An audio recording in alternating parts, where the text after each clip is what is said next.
Hey, everybody. I'm sitting down talking with Puneeta today. So, Puneeta happened to be our number one, first, and always will be our number one employee of Amplomedia. So, we're just reminiscing a little bit about, those early days. And so, Puneeta, you were just saying that we were trying to nail down the exact date that you started with Amplomedia. And so, you're thinking it was early 2012 then, right? I'm thinking it was early 2012. Yeah, that would line up with when I was finally finishing up my degree, and we were diving into it. Yeah. Yeah, so we had started Amplomedia just, kind of on a bit of a whim. It was a project that came out of Drive Solutions, which you were helping me out with some stuff on Drive Solutions that summer and I think the spring previous. And so then it was just a natural to have you kind of transition into helping out on the Amplomedia side as well. Yeah, that's how I remember it. I was sort of still finishing up school, and I think I was still doing a few hours here and there with you with Drive Solutions, like during the semester, I think that fall. And then you asked me one day if I knew what I was going to do when I was done.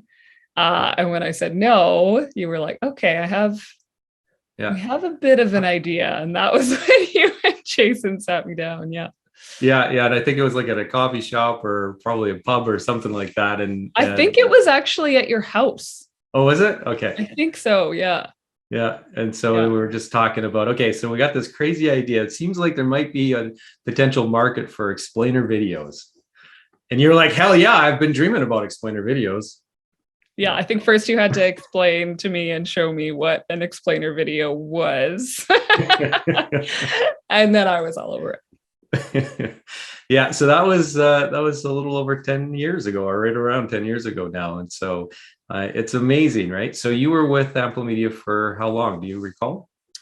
I think it was 3 years. No, I think it would have been about two and a bit. About two. Yeah, that sounds about right. Yeah. And so, those early days, remember we were just working out of like coffee shops and out of the house and different things like that. We didn't have any office space or anything. And so you really took a bit of a risk in a way, this new grad coming out of university, and here's this company that doesn't even have office space or employees besides you. Yeah, it's funny. I've been saying that to people recently because now it's like everyone's talking about work from home and remote work and hybrid work. And we were doing it, and we were a startup before anyone was really talking about startups in Edmonton or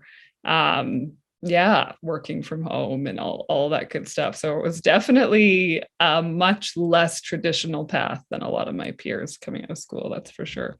Yeah. So I'd love to hear and I don't know if you remember, some of your thoughts in those early days, but, that you were always an extremely bright individual, and that's why we hired you. That's why I absolutely loved having you part of the team. And so here's this really smart grad coming out of school.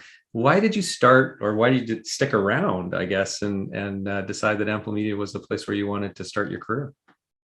It's a really good question. I don't know that I know the answer, but I talked a lot over the years, especially when I was with ZGM, which is an agency in Alberta. We spent a lot of time all trying to define sort of our personal professional purpose. And what I kind of landed on is I think what I gravitate towards is being the first follower. Like every crazy idea that turns into a really great business or success story, always just you need the first follower to validate it so that it's not just a crazy idea anymore. And I don't know, there's something about that I gravitate towards. I thought I really enjoyed working with both you and Jason. I thought you were really smart, and it seemed to just kind of fuse like creativity. I knew I loved marketing, and it was this like marketing-based business, but it was very creative, and getting to work with an artist who was a creative director. And also just, being employee number one. And I knew you were pretty trusting and willing to let me try stuff and fail. And I think that was all pretty appealing. Yeah, and it was kind of exciting in those days, right? Because I mean, we were really trying to figure out where we fit in the marketplace. We're trying to figure out, who was going to be the customer. We had some early customers, but we weren't sure exactly where that perfect product fit was going to basically end up being. And Yep. so, yeah, you were wearing lots of hats at the beginning too, right? You were doing account management, you were doing some business development stuff as well, and then also had your hands in a lot of the creative stuff that was happening too. You were helping write the scripts and really helping fine tune what some of the visuals would be too, right? Like working with Jason hands on some of that stuff. Yeah, I think my LinkedIn description of that job still says wore a number of hats. Which is a typical startup, right? I mean, Exactly. Yeah. And I think that's what I love about it. I think like even still, like when I do some work with like the different schools of businesses and working with students, and it's still like one of the first pieces of advice I'll give is think about spending some time in a new business or a small business or a startup, because the amount that you learn when you're, wearing all the hats and when everyone's figuring it out together, you're building processes as you go. Like there's no better training ground than that. I totally agree. And I mean, one of the other things that I just love about the startup world too, for new grads, is that you really get that opportunity to, learn and make those mistakes where, because everything's kind of new, the founders are trying to figure it out at the same time. And so you kind of get to figure out what you enjoy, because you get a broad understanding or exposure to a lot of different things. And so you hone some really cool skills, but you also get to have a wide exposure that allows you then to go, you know what, I kind of enjoyed this a little bit more than that.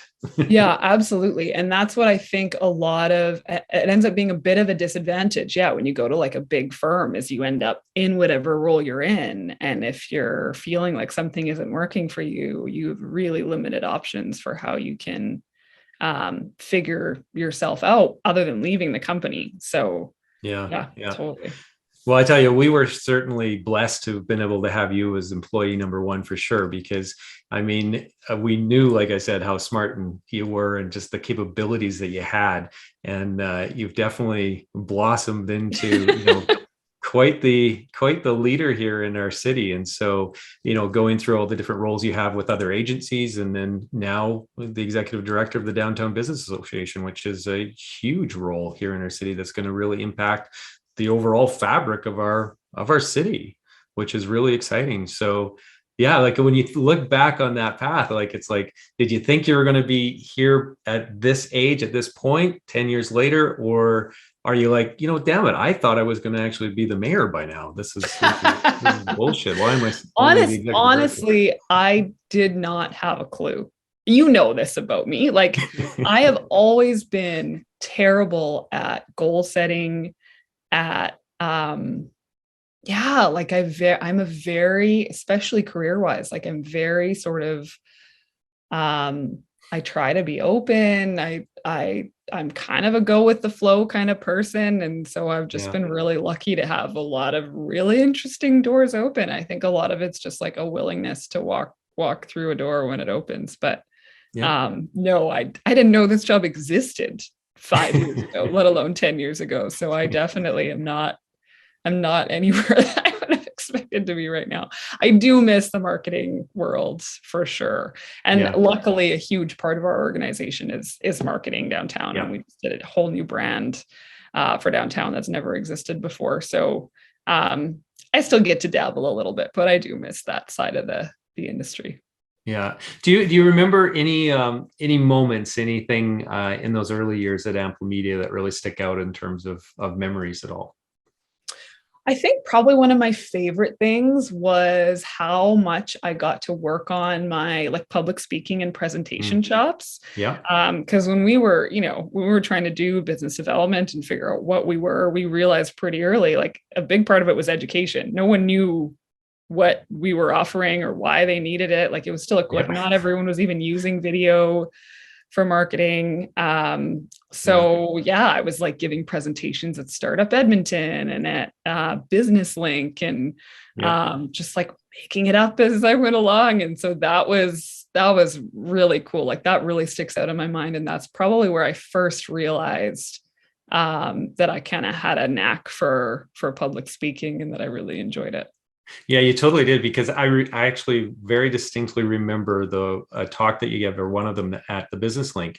And so I attended that one, and I think it was like one of the first ones you did. So I was there for moral support and just to help answer any questions anybody might have had afterwards and that. And I sat at the back of the room, and it's just like, this girl's got it. Like you just went on, and like I didn't have to answer any questions. You were just fielding everything, and it's just like, this is perfect. This is really good. Yeah, it was cool. That's yeah, awesome. I totally remember that. And do you remember when you told me that you were leaving Amplomedia? Because that one really sticks into my mind as well. I do remember that. And that was the first, I mean, it was my first real job other than, serving and that kind of thing. So Yeah. it was the first time quitting a real job with people that I really cared about. So yeah, that was a really tough decision and a tough conversation for sure. That one sticks out. Yeah, it certainly does. And I remember the emotion in that. And it was tough, because I mean, what I was seeing was somebody who was just blossoming, and obviously we don't want to lose those kinds of people, right? We didn't want to lose you, but at the same time, I also didn't want to hold you back either, right? And so it's like, she's destined for more, for sure. And so it was just it was nice to be able to play a part in your story as well. And so I really appreciate that opportunity to have been able to do that in the early part of your career. No, and I honestly, I've, now that I'm in this weird job that I'm in, I get asked a lot about my path and my background and leaders that I've had in the past, and it always, like, the story always starts with you and Amplomedia, and just the opportunities and the training ground and the learning experience of being in that environment and being so trusted, and just like, yeah, making it up as we went along, like that. A big part of where I ended up going and how I approach problems, I think, all started there. So I'll always remember those days. I also remember I forced you into our first office space. You were very skeptical about it because it's a lot of overhead and we were small. But I think I was struggling with the whole work from home thing, and I really wanted to be in a room with colleagues, and that's when we ended up in the Mediashaker space, and made a whole new little community and group of friends there too. So yeah, top floor. And I think, and I mean, the big thing too, because you were trying to do the business development and so on, and it's tough to do that in coffee shops all the time and some of the creative meetings and that. And so having that boardroom really was a big deal. Huge. Yeah. And back in those days too, and it's so funny, right? Because now all this business is happening remotely, but it really did feel like you almost had to have an office space in order to be kind of legitimate, or to feel like you were a legitimate business. And it did feel a little bit like that. Yeah. Because your options were either a phone call or like a coffee shop meeting. Starbucks. So not being able to invite anyone to an office, I guess, it did get a little old. But to me, it really felt like that was a key first step to the growth that obviously, and the huge success that you guys had for the last decade after that. Yeah, we were there for, well, right up until the beginning of COVID, right? We moved around in that building just because it needed more space and stuff as we were continuing to grow. But yeah, it was a great place to start. So, and like you said, like really great people within the building, other businesses that were there. So it was almost like a startup Edmonton, a mini version of it within that building with all the different entrepreneurs and stuff. So yeah, I have to say thank you for pushing me in that direction, because that definitely did help shape what we became, for sure. Yeah, that's awesome. Yeah, so it is really, really fun to sit down and chat with some of the alumni, and I think I mentioned this to you probably within a couple of years or a few years after you left Amplomedia. It's just whenever I saw you out and speaking at different things and hearing your name or seeing you in press and you get quoted for different things and so on, right? Like it was just like it's I just beam, just so proud of what you've done. And I've definitely always been just a huge fan of you and what you do. And when it was announced that you were the incoming executive director, it was just like, this totally makes sense. So you say that there was no design to that, but you were born for this because you're such a city booster, and you're really involved in what's happening in the political scene and stuff. So you're really tapped in there, and you have the marketing, the promotional, the business strategy, all of that background, right? It's absolutely perfect. I think that they did a wonderful job in finding you and hiring you for this. So congratulations. Thank you so much. Those are very kind words. It does feel that way. We just had our year-end board meeting wrap-up lunch, and it's been exactly a year since I started this week. It's been a year. That's crazy. Which is crazy. And we were kind of all reflecting on that. Like, it's this funny thing from my perspective. It's just wild that I get to wake up every day and do this job, and it feels so perfect. And the board let me know that the feeling is mutual. So that was really, really nice. Yeah. Well, you got big things to accomplish here in the next few years. And so, you definitely can't be moving on anytime soon, because there's too much at stake right now with the rebuild of downtown, really. So much. Yeah, agreed. We've got a lot of work ahead of us. Yeah. Awesome. Well, thank you so much for spending a few minutes with me today and just sharing some of the story. I hope that, the people who get a chance to watch this get a couple chuckles and understand, the early beginnings of Amplomedia. It's just, it's fun to reflect on the past and see where we became, where we started from and so on. And you played such a key role in that. And so thank you for everything that you did, because in those early days, I wasn't sure if this was going to be a business that we were going to actually, pursue, because it was really done off the side of the desk.